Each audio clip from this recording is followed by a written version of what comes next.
2. Le verre à moitié plein. La peur n'a pas d'emprise sur moi. J'ai déjà connu l'enfer, et je l'ai traversé en souriant. Apprendre des moments difficiles nés à Bordeaux, père contrôleur de train, mère VRP. Mon père a seulement un CAP, ma mère s'est arrêtée au bac. On habite à Pessac, à côté de Bordeaux. On vit les volets fermés parce que mon père est agoraphobe. Il veut se couper au maximum du monde extérieur. À l'école primaire, je suis le meilleur de ma classe, mais je sais que je ne pourrai pas faire de grandes écoles, il faut payer. Déjà en primaire, le matériel est cher. L'extrascolaire, un luxe qu'on ne peut pas m'offrir. Je ne fais que de la natation parce que c'est un des sports les moins chers qu'on puisse trouver, une paire de lunettes et un maillot par an. C'est déjà l'injustice et la frustration. Parce que j'adorerais faire d'autres sports, mais pas les moyens. Je ne rentrerai pas dans les détails, mes enfants, je dois me créer une carapace pour supporter les violences physiques et psychologiques de mon père. Il a subi la même histoire, par faiblesse, il n'a pas réussi à briser la chaîne de la violence. Je n'ai pas la moindre envie de le revoir. Je n'oublierai jamais. Le pardon ne fait pas partie de mon vocabulaire. Je n'ai aucune indulgence pour les personnes pathogènes. Je les laisse à leur triste vie et j'avance vers ma réussite. C'est la plus belle vengeance. L'ignorance et le succès. Work hard in silence, and let success be your noise, Frank Ocean. Quand mon père part en déplacement 1 ou 2 jours, c'est la libération pour ma mère et moi, on est heureux, on peut ouvrir les volets, voir la lumière du jour, mettre de la musique. La vie renaît dans la maison. Dès qu'il revient, une chape de plomb nous tombe dessus. Retour du stress et de l'angoisse. Après l'école primaire, je me retrouve dans un collège public de seconde zone. Les professeurs sont très souvent absents, les élèves, désintéressés. Mauvaise période pour moi. Je ne suis pas à ma place, cette période me déplaît. Aucune liberté ni autonomie, des cours inutiles. Pourtant, mes notes sont excellentes. Plus de 16 de moyenne dans les 10 matières, donc 160 points et le brevet des collèges obtenu avant même d'avoir passé la première épreuve. Mais personne ne m'aide à me poser les bonnes questions. Qu'est-ce que j'aime? Qu'est-ce que je veux faire plus tard? Quel est mon rêve? On me demande seulement de choisir entre un bac S, L, ES, STT, STG, STL, STAV, STHR. C'est prendre le problème à l'envers. On finit par choisir au hasard, ou sur les conseils d'un prof qui ne sait finalement que peu de choses à notre sujet, la voie scolaire qui déterminera les 45 prochaines années de sa vie. Se connaître, trouver son rêve, et choisir le cursus qui permet d'y arriver me semblerait plus logique. Désillusion. Mes parents n'y connaissant rien, ils se plient à l'avis du conseiller d'orientation. J'ai beau expliquer que je déteste les maths et la physique, je me vois imposer un bac scientifique sciences de l'ingénieur. Mon avis ne semble intéresser personne. C'est fou comme votre condition sociale peut vous fermer des portes. Conséquence, ma frustration augmente, j'ai une revanche à prendre, ça se confirme. Je me souviens encore de la première journée portes ouvertes dans mon lycée. Quelle détresse! Des matheux et des ingénieurs en puissance. L'opposé de moi. J'essaie, une dernière fois, de convaincre mes parents que les 3 prochaines années de ma vie vont être horribles. Mais c'est peine perdue. À la maison, l'enfer continue. Ma mère ne veut pas ouvrir les yeux sur ce qui nous arrive. Les assiettes volent, mais elle pense que c'est mieux pour moi de grandir avec mes 2 parents. Ça lui permet aussi de rester sous l'emprise de son tortionnaire. Ceux qui vous persécutent sont très forts, parce qu'ils arrivent à vous faire croire que c'est votre faute s'ils vous maltraitent. Quelques années plus tard, le mariage de mes parents finit bien, ils divorcent. Nous avons évité de justesse une tragédie grecque, 1, 2, 3 morts. Ma mère et moi déménageons, et la violence s'arrête. Ma mère n'en reste pas moins meurtrie, je ne vais pas tellement mieux. Toutes ces années compliquées laissent des traces. Le petit garçon naïf et gentil du primaire s'est effacé devant un être rempli de haine. Elle devient mon guide, au quotidien. La relation avec ma mère s'en ressent. On ne se comprend pas. La cohabitation n'est plus possible. Je me retrouve à la rue. Juste le temps de mettre mes affaires dans une valise, d'appeler un ami d'enfance qui ne vit pas loin, chez ses parents. Il m'héberge une nuit, et dès le lendemain je réalise qu'on est seul dans la vie. Le père de mon ami m'explique qu'il ne veut pas de problème avec le mien. Je dois partir sur le champ. Voilà comment je me retrouve place Gambetta, à Bordeaux, avec 2 ou 3 affaires dans un sac. J'ai laissé ma valise chez mon ami. Et là, je ne sais vraiment pas, mais vraiment pas où dormir. Je fais un point rapide, j'ai un livret avec 500 €, l'argent de mes anniversaires mis de côté depuis que j'ai 8 ans. Heureusement, j'étais déjà économe. Ça m'offre un peu de visibilité, mais je ne vais pas tenir longtemps. J'appelle toutes mes connaissances. Malheureusement, elles sont très jeunes pour la plupart et vivent chez leurs parents, qui ne veulent pas d'histoire. Le premier soir, je trouve refuge dans un hôtel miteux. Naïvement, je me dis que quelqu'un finira par m'appeler. Mais le deuxième soir, je dors encore à l'hôtel. À ce rythme-là, je n'aurai bientôt plus d'argent. Je commence à me rationner. Et j'alterne, une nuit dans un bus, une nuit dans un hôtel miteux. Entre-temps, j'ai déposé mes affaires dans une consigne à la gare. Je passe mes journées à marcher dans la ville, pour ne pas faire SDF. Je ne veux surtout pas donner l'impression que je suis à la rue. Pourtant, je n'ai pas d'habits de rechange dans mon sac, ils sont à la consigne, et à peine de quoi manger. Ce n'est pas la meilleure époque de ma vie, c'est certain. Il me faudra des années avant de me faire justice. En attendant, après plusieurs semaines d'hôtel et de bus, un ami accepte de m'héberger. La rue, le squat chez les uns et les autres, rien n'est plus épouvantable. Le manque de liberté. La dépendance aux autres. Je suis constamment brinque-ballée entre différents appartements.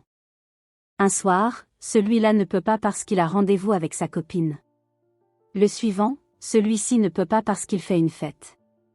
On est toujours dans du last minute, avec la pression de ne pas savoir où aller. Zéro visibilité sur le lendemain.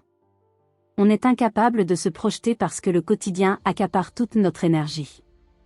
Comment dans ces conditions prendre un peu de hauteur, sortir la tête du guidon, et se dire « Qu'est-ce que je vais faire dans 3 mois ?» Ces questions sont loin de nous, le seul impératif est de se trouver à manger pour le soir, et de l'argent pour le lendemain. La vie ne se réussit qu'avec des objectifs à court, moyen et long terme. Sauf qu'à vivre comme un fantôme errant sur Terre, sans savoir pourquoi on est là, on se déshumanise. On essaie de manger, de dormir, on n'est plus qu'un zombie qui vagabonde. Les autres vous fuient. Vous n'avez pratiquement plus de cerveau. Les jeunes de votre âge, pendant ce temps-là, partent en week-end, ont des profs particuliers, profitent des conseils de leurs parents, ou de leurs écoles, découvrent le monde et apprennent des langues étrangères, double, triple, quadruple injustice. Un matin, je décide de récupérer tout ce qu'il me reste à la caisse d'épargne. La guichetière me sort un billet de 100 €. Je le regarde un long moment. Là, il va vraiment falloir que je trouve une solution. Demander le RSA ? Pas avant 25 ans. J'ai largement le temps de mourir de faim plusieurs fois. Aucune aide. Comment vais-je faire, avec mes études de droit qui arrivent en parallèle ? Rebondir, se créer une carapace mais rester à l'écoute. Mon cerveau se met en action. Il se trouve que je suis un obsessionnel et que je crois au destin, à la faculté que chacun a de le convoquer. Cela s'apparente à la méthode Coué. Mais parfois c'est tout ce qu'on a. Pour que quelque chose se réalise, je commence par y penser très fort. N'y voyez rien de magique. Simplement, en faisant tourner mon cerveau sans arrêt, à un moment j'ai un déclic. Pour moi, ça se passe la nuit, dans le bus, où j'imagine et me note des plans A, B, C. Je fais tout ce qui est possible. Je répare et vends des calculettes en parallèle à mes études, je répare des scooters, des voitures, et petit à petit les gains commencent à monter, à force de travail et d'obstination. De résilience aussi. J'ai la chance de savoir bien m'entourer, et les jeunes riches aiment s'encanailler. Je leur propose des affaires, j'utilise leur capacité d'emprunt, et on partage les gains. Voiture, terrain, petit appartement. Je commence à enchaîner des projets, à la limite de la légalité, je déconseille et préfère éviter d'en parler. Je ne veux pas que les jeunes pensent que c'est ce qui m'a aidé. Au contraire, c'est ce qui m'a maintenu dans l'échec trop longtemps. Si j'avais su, j'aurais commencé l'entrepreneuriat beaucoup plus tôt, mais je ne connaissais même pas ce mot. À cette époque, rien ne me fait peur parce que je n'ai rien à perdre. Je me suis construit une carapace émotionnelle qui me ferme à tout sentiment. Je suis un robot indestructible, capable d'affronter n'importe quelle épreuve. Mais ce manque d'empathie m'empêche de faire les bons choix. Je vais traverser des épreuves très compliquées jusqu'au moment où je rencontre une fille qui va changer mon destin. On a 20 ans. Mélanie croit en moi et me certifie que je vais faire de grandes choses. Nous resterons en couple pendant 8 ans. Même si nous ne le sommes plus aujourd'hui, nous ne nous quittons pas. Nous sommes de vrais partenaires de vie. Elle est d'ailleurs mon bras droit chez FID. Avec Mélanie, nous n'avons pas toujours eu la vie facile. Elle est d'origine turque. Les relations avec la famille sont compliquées. On est seul au monde.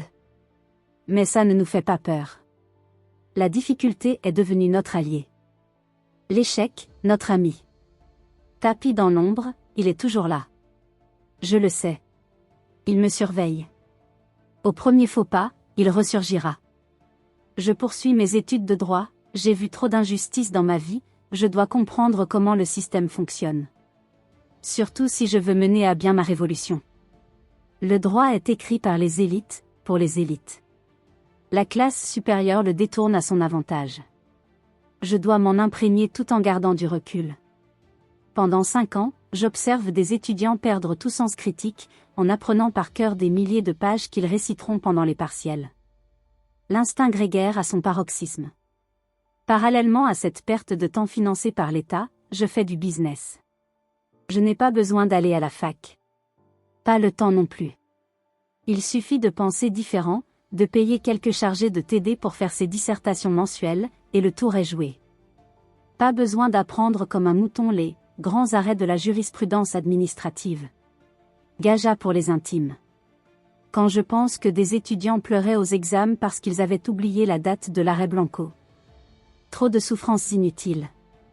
Et quelle perte de temps. Je préfère gagner de l'argent. Beaucoup d'argent. De l'argent que je n'ai pas peur de perdre. Parce que je sais comment le créer. Si je détruis tout, je reconstruirai. Si je tombe, je me relèverai. Inlassablement.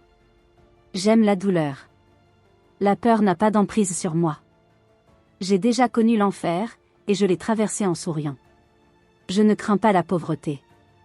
Je l'ai déjà affrontée. Je l'ai surmontée, dominée, utilisée comme un moteur. Voiture, montre, immobilier, trading, import-export, tout y passe. J'ai ce qu'on appelle du flair, et les gens pensent à moi quand il y a des bonnes affaires et qu'ils veulent un partenaire solide et malin. Je finis mon Master 2 de droit à Paris. Je fais le stage exigé pour valider mon année. Une épreuve. Je ne me suis jamais autant rapproché de la dépression.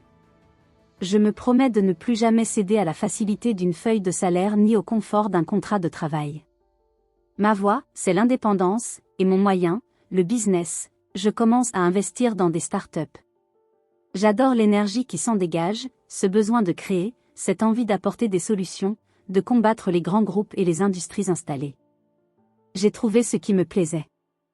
Je suis prêt pour lancer FID. Dans les pires moments de ma vie, je suis capable de ne rien ressentir. Les battements de mon cœur ne s'emballent pas. Je reste calme et concentré. Froid et déterminé. C'est parfois nécessaire pour se protéger de la violence. Les psychiatres me diagnostiquent adrénergique, drogué à l'adrénaline, donc si je perds le contrôle de moi-même, c'est une explosion pure et simple. Quand on est obnubilé, on flirte parfois dangereusement avec la psychose. On doit domestiquer son démon, sous peine de sombrer du côté obscur. Ce démon est un cocktail explosif qui vient de très loin. Des blessures de notre enfance, par exemple. C'est une énergie noire. Bien maîtrisée, elle nous permet de nous impliquer intensément, sans relâche et sans découragement. C'est comme Naruto avec le démon renard à 9 queues pour ceux qui connaissent. Si je laisse sortir cette entité, je deviens une autre personne, mon visage change et je n'ai plus de limites. Toutes les injustices accumulées, la souffrance et les déceptions passées ont nourri cette haine qui rôde. Je dois vivre avec et la dominer. Je ne peux pas non plus m'en séparer, car cette boule d'énergie me fournit la détermination et la volonté nécessaires au quotidien. C'est comme une voiture de sport. Elle permet d'aller vite, mais si on ne maîtrise pas sa puissance. Dérapage. Fossé. Fin du voyage. Pour garder l'équilibre, dans les situations compliquées, il faut savoir prendre les choses au second degré. Se créer une carapace émotionnelle pour se protéger. L'idée est de prendre assez de recul, pour ne pas être affecté par ce qui vous arrive, tout en restant conscient de la situation. Ne faites pas l'autruche. Ne vous mettez pas la tête sous terre en priant pour que tout s'arrange. Avec une bonne carapace, qu'on appelle aussi la défense par la cognition en psychiatrie, les moments difficiles vont ricocher et ne jamais pénétrer votre chair. À 10-12 ans, je pouvais voir mon père essayer d'enfoncer la porte de la salle de bain en hurlant sur ma mère qui se cachait à l'intérieur, tout en restant parfaitement calme et serein.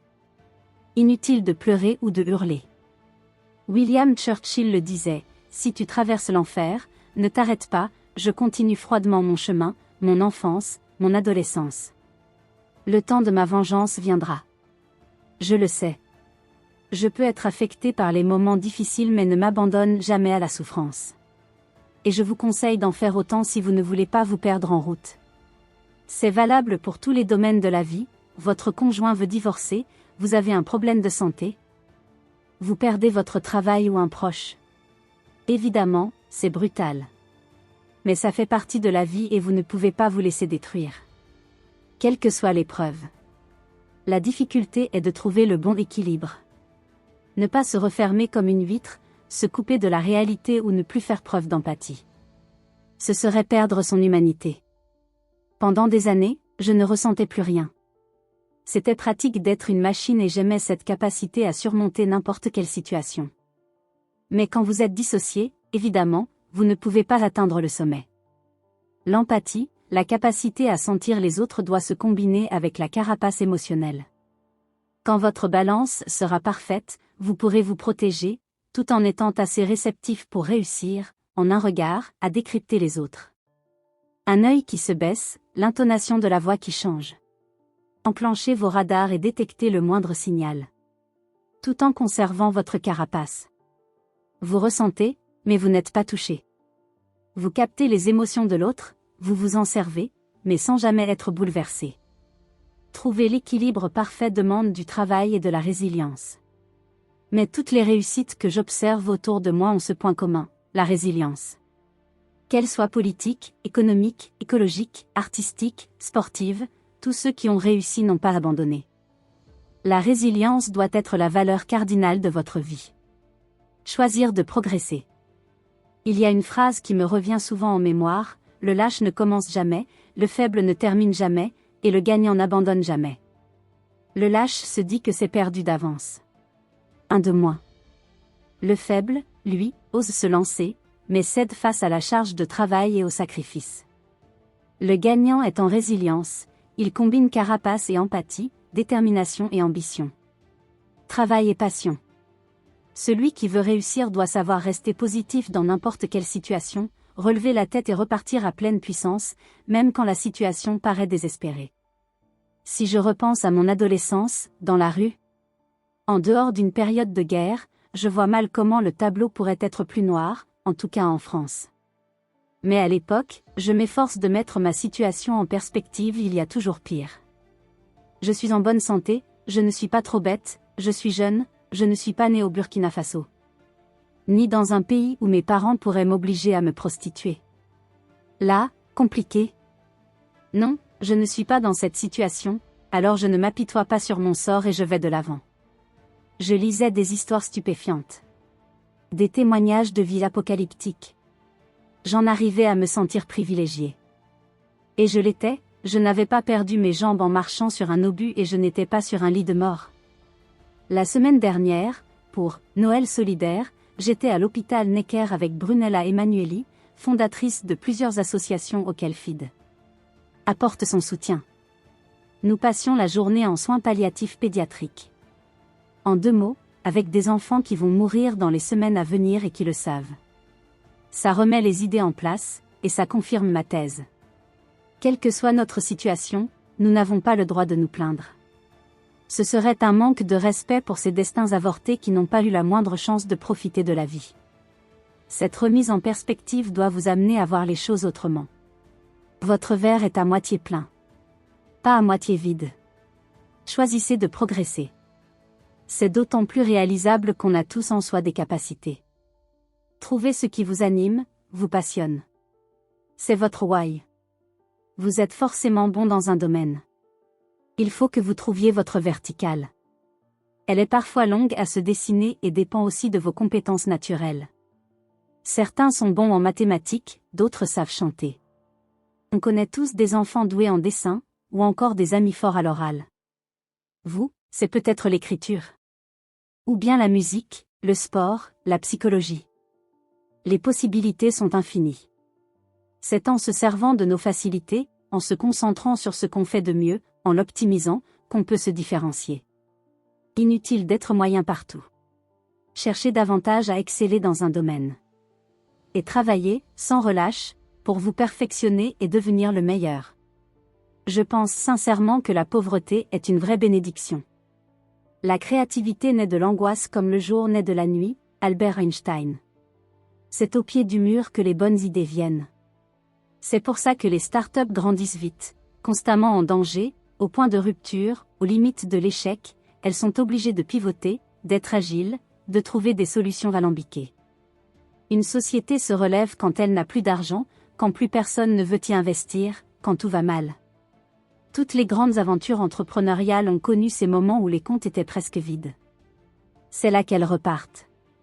L'inventeur de la disquette informatique, les plus jeunes ne voient pas de quoi je parle, Yoshiro Nakamatsu, va encore plus loin que moi. Il se forçait à flirter avec la mort pour augmenter son inventivité. Il plongeait dans sa piscine et gardait la tête sous l'eau jusqu'à manquer d'oxygène. Ses idées alors affluaient, aux frontières de la mort. Pour moi, pour vous, pour beaucoup d'entre nous, c'est la même chose. C'est au fond du gouffre, au bord de la dépression, quand vous ne faites plus rien, que votre vie n'a plus aucun sens, que vous pouvez rebondir. Quand je rencontre des gens riches, je me rappelle toujours qu'une personne, dans leur famille, a cassé les chaînes de la pauvreté. Elle a transformé le destin des futures générations. C'était peut-être les parents, ou des aïeux 2 siècles plus tôt. Mais dans tous les cas, quelqu'un a fait la différence. Sa photo est souvent posée sur la cheminée. Pour lui rendre hommage, et ne pas oublier que, sans lui, les réveillons de Noël à Saint-Barth ne seraient pas possibles. Vous pouvez être ce libérateur. Et votre descendance profitera des fruits de votre travail. Mais attention, n'être riche ne sera pas forcément une chance pour eux.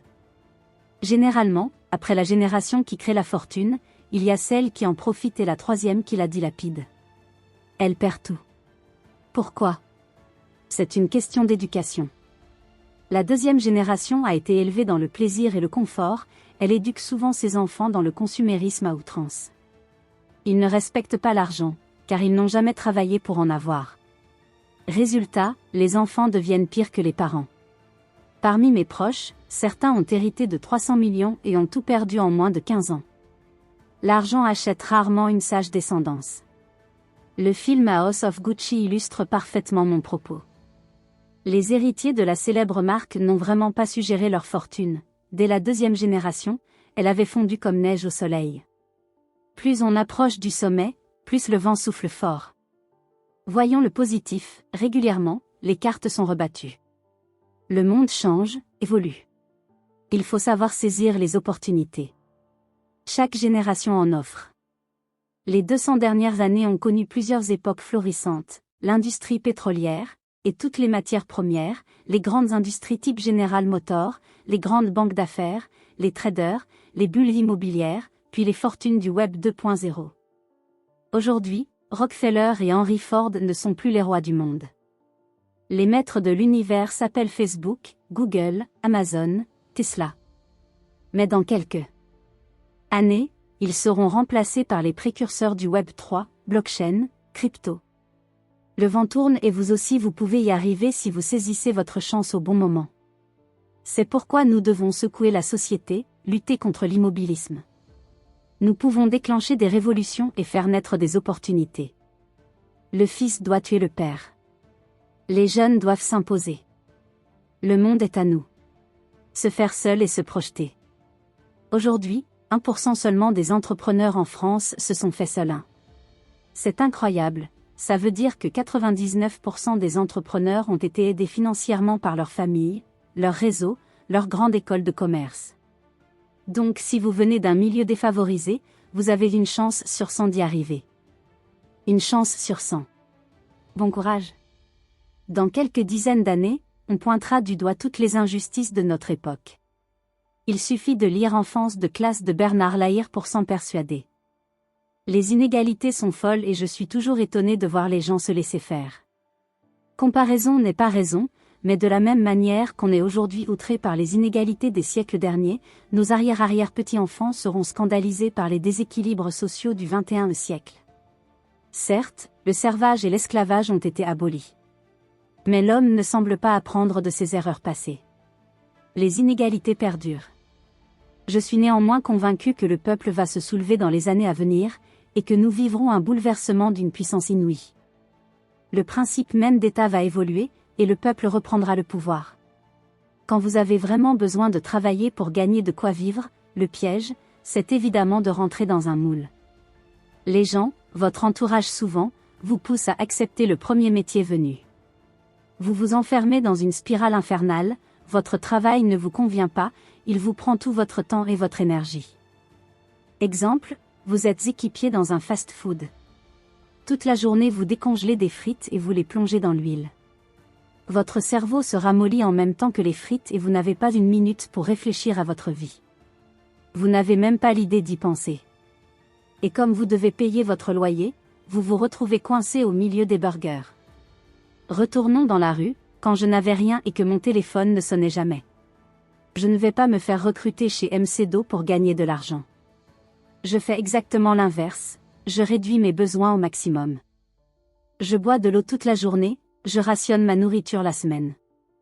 Je coupe tout, juste pour m'offrir ce luxe incroyable d'avoir le temps de réfléchir à ce que je veux vraiment faire. C'est plus constructif que de s'épuiser à courir derrière l'argent pour payer son loyer.